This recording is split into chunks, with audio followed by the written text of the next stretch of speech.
inducted into the 5-member boy group SHINee and a B-side off of their second album, Lucifer. In the lyrics, the members are complaining about a girl whose moods are constantly changing. One minute she's feeling up and suddenly she's feeling down. You're hot, then you're cold. You're yes, then you're no. You're in, then you're out.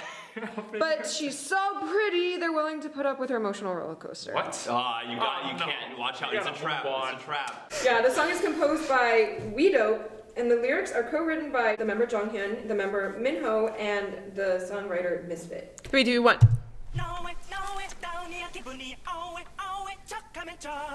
I love this beginning though. It's really strange.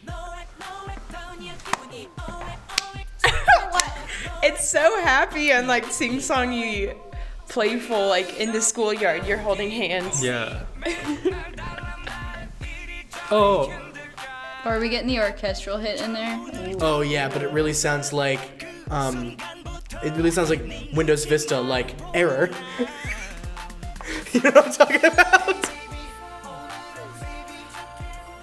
So now it's like really smooth and like lyrical. I would say legato, but earlier it was like very like what's the word? Like detached and maybe like this. Yeah. And maybe that's like her mood swings, bro. You know, like sometimes she feels like legato and sometimes she feels staccato. It happens to everyone. In a way, this is like the coolest thing ever because it's like they sampled a million different songs and then found a way to match it up cohesively. But at the same time, I'm like, what the? It reminds me of something NSYNC would do or Backstreet Boys.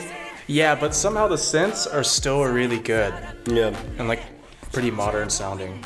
I don't know how, but it's definitely like, I feel like it's the chord progression. It's a chord progression that Britney Spears would use, but like for a boy band, like that kind of like sort of minor-esque, you know. I don't know. This part's more it feels like acapella tearing the harmony, like da da da da. You know what I mean? Yeah, exactly.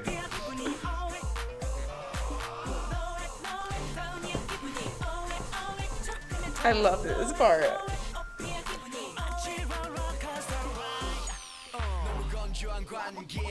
What? A 2015 rap break. Very different. Bro, the instrumentation in this section's crazy. Like there's not really a beat, but he's like rapping. Yeah. Like what? There's like one cello note and like a little tweet sounding thing.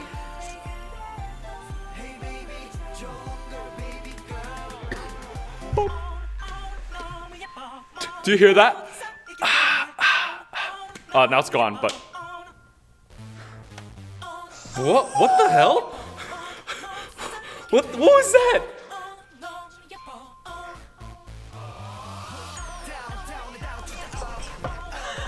That's kind of... It ends up kind of feeling like they're using silence in a really cool way. Just because all of the things that we're expecting. But it's like the absence of certain elements. I love how they added the rap on top of that theme. Original theme. Yeah. It's kind of like a fugue, you know what I mean? There's just more and more, and it's like, Well, not really a fugue. you could take that. That's so many voices combined together.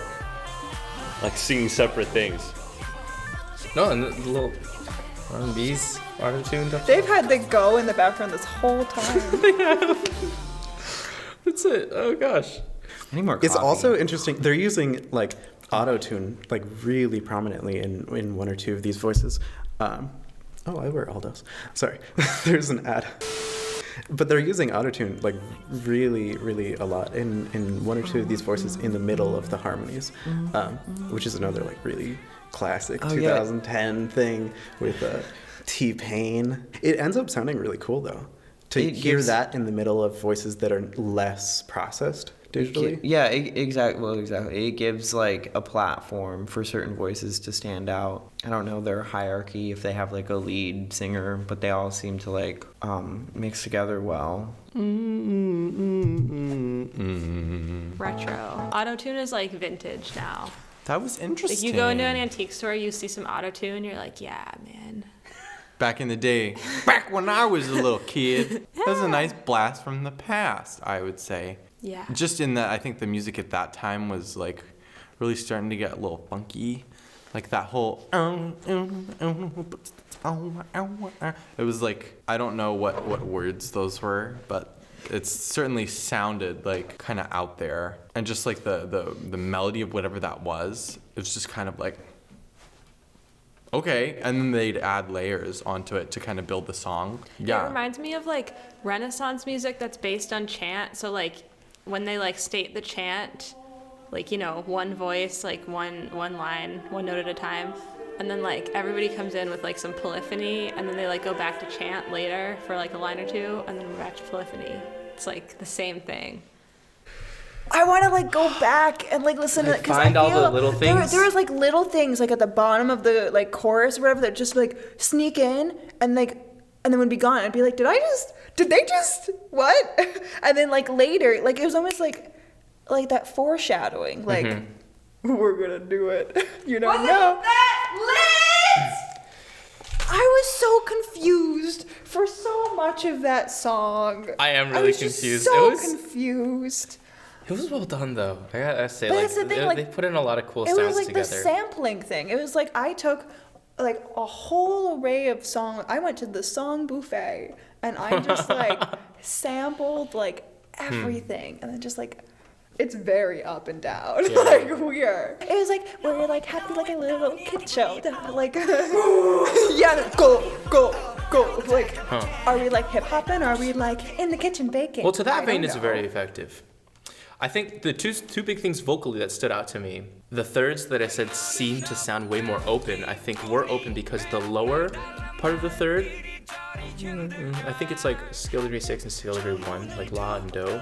The lower one was in whichever singer's chest voice, so it's very full sound. And the higher one, I think, was in someone's head voice or falsetto. It was a lot more floaty, and I think just off of the timbres, it sounded like it was way more open than it actually was being just a third. Second vocal thing that I noticed, what I think kind of bothered me about not just the glockenspiel and the go, was also there's a vocal line doubling it the whole time. That the kids song, like, and that's how the song starts, right? But they're singing it in a fully supported head / like a mix, more head voice, but it's not as floaty. James called it that one time. It's very fully supported, so you can hear a bit of resonance, a bit of vibrato in there, as opposed to like a really light, more evocative of a child's voice kind of timbre, which I think would have fit with a glockenspiel sound. But they didn't go for that. They went for a fuller-bodied adult sound with that glockenspiel, which for me was kind of a little unsettling, a little stark. But they did so freaking much. I couldn't like. I had to decide to like listen to other things too within the music that made it more interesting. It kind of became background structure to the song. This is so good. But it's I'm so. such a fan. Oh god. I'm such a fan of it. That rap. No. Yeah, it's so good. It's almost so bad it's good, but I think it's actually good. I have to agree with. The rap. It just lost its momentum there. But it's so good. But it redeems itself later because they add. I don't know if it was a rap. I don't know if they consider it a rap, but it just sounded like a rap. That's the way to do it. But man, I guess it's that. Oh, there's nothing there, and then they give you something even better later. So, oh my goodness, what a weird song. It has a lot of influences. But like it does become something new. Like by the end, that Usher Flo Rida feeling is gone because they don't have the that disappears. That's only in the verse. Yeah. So near the end, it kind of does shine and become its own thing. It's shiny. I really like the original theme.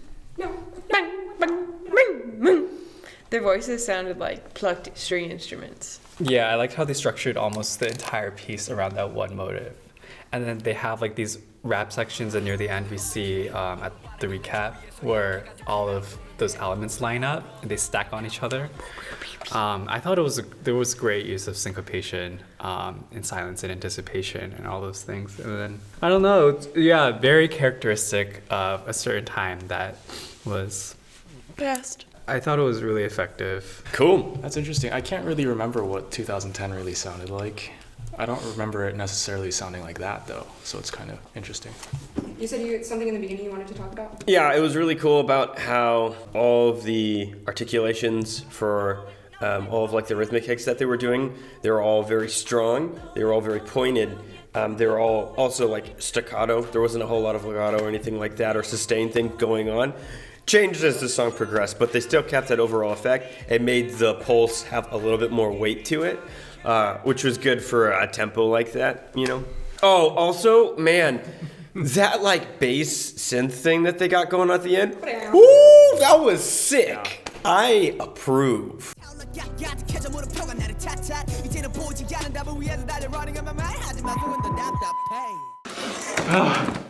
Am I sweating? Oh my god, with no water. Hydration or dehydration, am I right?